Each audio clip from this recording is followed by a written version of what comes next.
Hi guys, welcome back to the Broodlord Devours the Universe. We are on part 3 and the Broodlord is gaining strength. Last episode it gained some weapons and it gained some Mantis and then it lost to Mantis. But the Queen is not worried about such things. The Queen being the ship, just a reminder, just in case, you've forgotten between the videos. But yes. I once tried to purchase the unknown weapon, just out of curiosity, and I was so upset about it that I never tried to do it again. Basically, I gave them the 65 scrap and they went, "No, we're not giving you the stuff." I was rather upset about it, because it was my money. So, I've actually done it a couple of times and they've never given me a weapon. I'm sure there's a chance where they will give you a weapon, but, Currently, the Broodlord does not require weapons, for it has a strong brood. I think the brood of Mantis need a name. Mantis seems like a very human name to give Mantis warriors. I mean, it seems a very human name. And we have a new prisoner. Well, No, he is a prisoner. Of course he is a prisoner. No one serves the Broodlord willingly, except for the brood itself. alright, so what do we not want? Oh, you want to keep a Zoltan. Let's get rid of the Rockman? Rockman gone. Alright. And now we can have a Zoltan. And so as we know, Zoltan crew should always remain in the helm, where they can provide no power whatsoever. That's important. No, people, I do not make that same mistake twice. I still occasionally get a comment telling me to move the Zoltan. Oh well. It's all in the name of fun, right? Alright, so the ship is coming along rather nicely. I just finished playing a whole bunch of Borderlands 2 with friends. It's a good game. I don't know if it would be any good without friends playing with you, but with friends it's amazing. So one of the first things we try to do in this is take out the medical bay. We've learned our lesson from parts 1 and 2 about how dangerous the medical bay is. So we take that out first. And as the pathetic humans enter the medical bay, we kill them. Because they're pathetic and human. And really, what human deserves to live? So we kill them. And we get a halberd beam. That's not a bad one. That's the one that does the 2 damage, not the one that does the 3 damage. I think the glaive beam is the one that does 3 damage. Could be wrong, but either way. So there's been a few comments lately people asking me to do the crystal ship. Now, I might do the crystal ship, but I haven't unlocked it yet. I just haven't got around to it, to be honest. I've been playing other things. But yeah, maybe I'll do the crystal ship. But that won't be the next thing I do. I'm just going to take a little break from FTL. And I'm just going to do something else for a little bit. Just because I just feel FTL's a bit stagnant. I've been saying this for the last 2 series that I wasn't going to do another FTL video and I keep doing it anyway. But yeah, I mean, I don't personally, the way I am with games is I like to play a very amount of games, and oh great, we've got no fuel.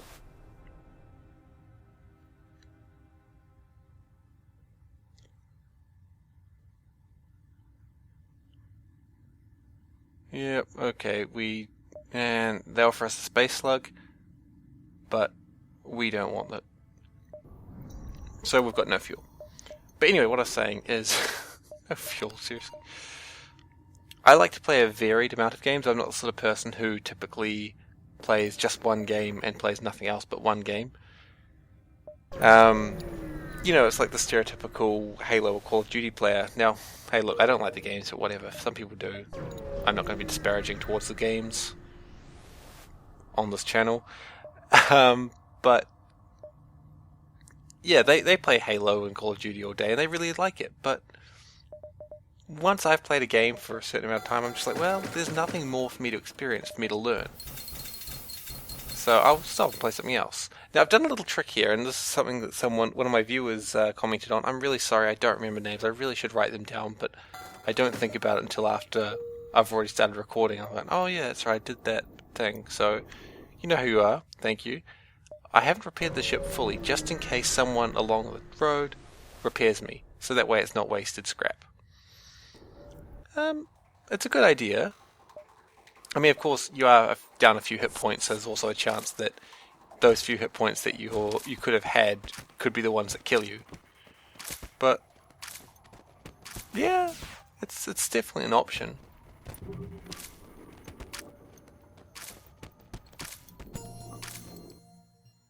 And we get more fuel, so we should be okay now.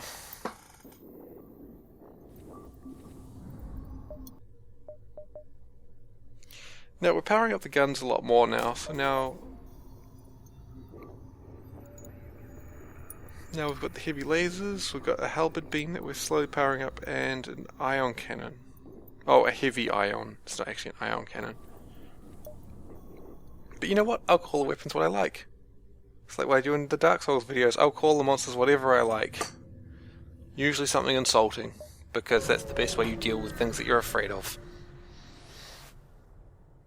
Stupid Dark Souls. I love it, but God, that game.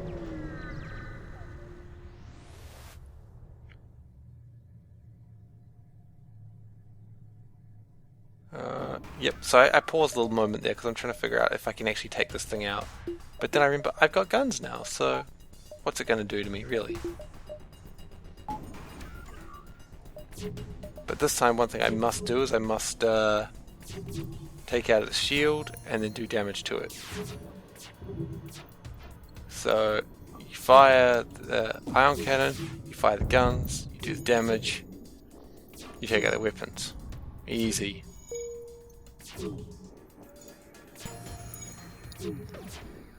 Fire the ion cannon, fire the guns miss, everything misses, the shield stays. Yeah, okay.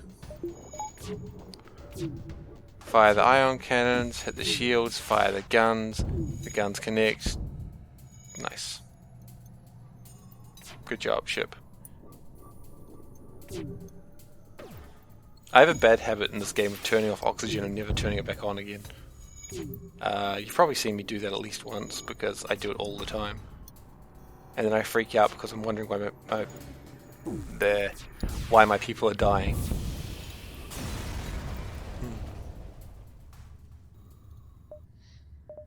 But you know, it's all in the name of fun. Sometimes you suffocate your crew in the name of fun. Because sometimes the crew just needs to suffocate. I mean, come on, we also saw that episode of Next Generation where they decided to just suffocate the crew. You know, all the minor characters were just murdered. Picard didn't really care. That would be a horrible episode of Star Trek where just the captain just murders his crew and doesn't care. So this fight's going to be a bit harder, because we need to take out 3 levels of shields.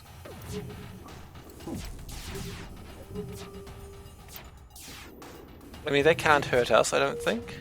How many shots they're firing? 1, 2, 3. Yeah, so at best they can only do 3 damage, so they can't hurt me. And the real trick is I've just got to take out their shields. So you ion it, then you hit it, and then hopefully the little laser fires at something. Hopefully shields. Shields needs to go down.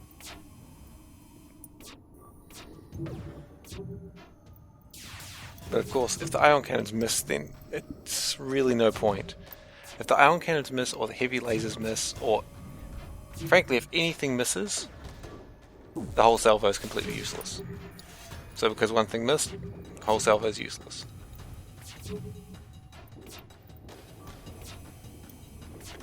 And sometimes you can get in this game what I call the most boring fights ever, which this fight is definitely one of them.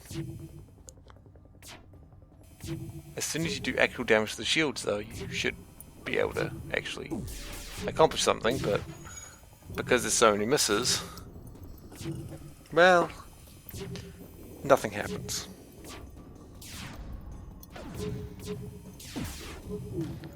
Fire the guns miss. We could have done a point of damage there, but no, the guns had to miss.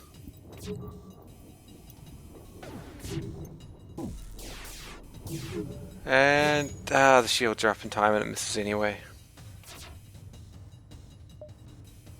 So I'm going to talk about something else while this is happening, because this is the most boring fight ever. What to talk about? I'm trying to cut down on the Mantis. I think I way overdid it last episode. You know, the number of people asked me to do the Mantis voice went to my head. So... Now, one way you could end the stalemate is if you had teleporters 3. You could teleport people, Mantis preferably, because the Mantis are superior. Teleport Mantis onto the ship and onto the shields. They'd be able to do 2 points of damage to the shields, and then you withdraw them. That's a thing you could do. Oh my god. Yep.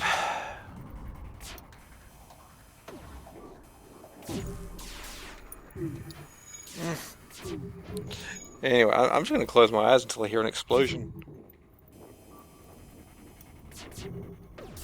This is what happens when you have a really good defense, but not a very good attack. If I had one more power of weapons, another way you could take it out would be take the shields down 2 points with the... Oh! We've damaged the shields. Now they're going to fall.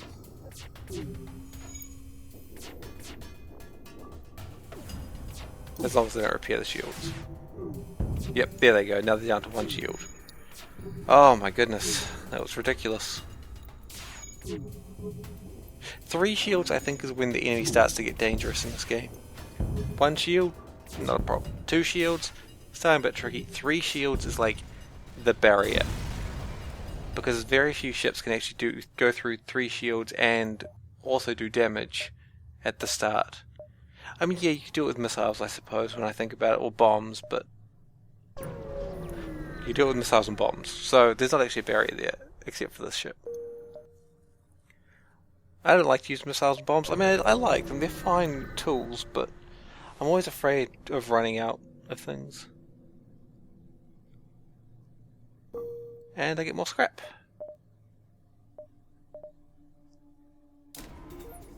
So we upgrade sensors just so we can see inside the enemy ship better. No, we don't. What are we doing? We're upgrading engine. No, we're not. What? Steve, what are you upgrading? Engines! Great. Good job. Anyway, guys, this has been a very short episode just because that fight ran long, and the next episode is going to run for kind of long as well. But this one, I promise, will be more interesting than that last fight. So anyway, guys, contact details there, and I'll catch you next time.